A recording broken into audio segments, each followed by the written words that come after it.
నూతన సంవత్సరం సందర్భంలో ముఖ్యమంత్రి చంద్రబాబు నాయుడు, కీలక మంత్రి నారా లోకేష్, పవన్ కళ్యాణ్ ఎక్కడికి పోయారు? అసలు హఠాత్తుగా పెట్టకుండా ఎందుకు పోయారు? గతంలో జగన్మోహన్ రెడ్డి ఎక్కడికైనా లండన్ కూతుర్ల దగ్గరికి వెళ్తే మీరు రాద్ధాంతం చేశారు, మీరు అసలు చెప్పకుండా వెళ్ళారు, పారదర్శకత లేదు, ఏవో సెటిల్మెంట్లు చేసుకోవడం అన్న పద్ధతిలో వైసీపీ వాళ్ళు ముందు మీడియా స్టోరీస్ వచ్చాయి. నిన్న ఆ పార్టీ మాజీ శాసనసభ్యుడు సుధాకర్ రెడ్డి బహిరంగంగానే ఆరోపణ చేశారు.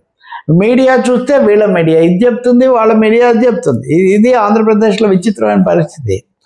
మీకు తెలుసు కదా, కొన్నాళ్ళ కిందట లేదా కొన్నేళ్ల కిందట రామతీర్థంలో, అంతర్వేదిలో ఇట్లాంటి చోట కొన్ని ఘటనలు జరిగాయి. ఆలయాల్లో దాడులు, విధ్వంసాలు, లేకపోతే వెంటనే ఇప్పుడు పలానా క్రైస్తవ మత కోణంలో ఇవన్నీ కూడా జరుగుతున్నాయని వీళ్ళు ఆరోపించారు. అప్పుడు తెలుగుదేశం, జనసేన, బీజేపీ వచ్చింది. కానీ ఇప్పుడు మొన్న పశ్చిమ గోదావరి జిల్లా ద్రాక్షారామంలో శివలింగాన్ని ఒక ఉన్మాది దెబ్బతీశారు, కొంచెం ధ్వంసం చేశారు. తీరా చూస్తే నిజంగా మరి అదే జరగాలి కదా అంతకుముందు.